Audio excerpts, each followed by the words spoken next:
This isn't the only time the weatherman will throw a curveball at spring sports teams. There's too much snow, too muddy, and it is too cold. Squads like the Moline softball team simply adjust, and they say there's still plenty to get done, even in the great indoors. We get a lot of conditioning done, working on infield ground balls, play coverages, bunt coverages, first and third coverages. We get a lot done. You know, after a couple of weeks it gets old, but we get a lot done right now. What are some of the, what's the repetition like? You know, we kind of just talk about the regimen, what every girl does every day, I guess. Oh, every day we do our pregame and our warm-up, and we usually do a breakdown where infielders and outfielders do something different, but then we do a lot of live hitting. We do live hitting every day, so try to. Yeah, and it's not like you guys really just started last week with what softball's become, too. I mean, do you find that girls really come in prepared because of some of the things they do in the off-season? Yes and no. I mean, they think they're prepared, but I think if you ask them, they'd say that they're not in the greatest shape that they thought they were in. So we're working on that. As long as you're focused, I guess you can do a lot inside.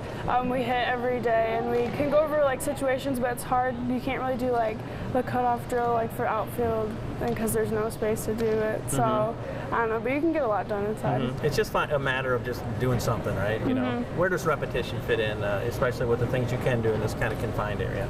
We have to go over like the fundamentals, and it's easy to do them in here, so you get them good. So then when we go outside, we can work on other things. Being inside, we have more time to do hitting repetitions. We have time to work on the little things like bunting, and that are important to the game also. How crucial is it that you're doing those things too? Because boom, the games are going to be underway. You know, it's very crucial. I mean, the little things are what you win you the game, and it's not always the big hit or the awesome play. It's the little routine plays, and that's what we can really focus on inside more than we can outside sometimes. the Maroons know that practicing indoors is just part of life in the Midwest. They're all about becoming a great softball team, whether they're indoors or out. And after losing 8 seniors from last year's third-place state team, they are eager to prove the lasting legacy of this strong, strong program. They want to carry on their legacy. They want to let everybody know that, you know, they're good too. So I think that's really important. Yeah, where does tradition fit in that all they've seen is success from some of the people they've admired over the years? No, you know, it's really important. It's really important. And you know what? And I think it's a little bit of an intimidation factor as well as other teams. You know, we're playing Moline, and you know, I think they enjoy that. And I think they've seen like all the teams before them go to state, and they're like ready to work. And as long as we have like our good coaching staff and stuff to help us get there, I think we can do it. Obviously, we were a really good team last year, and losing 8 seniors and 7 of them were starting. I mean, that's a big loss to our team, but we've picked up, the juniors have picked up a lot of slack there, and I'm not worried about it at all.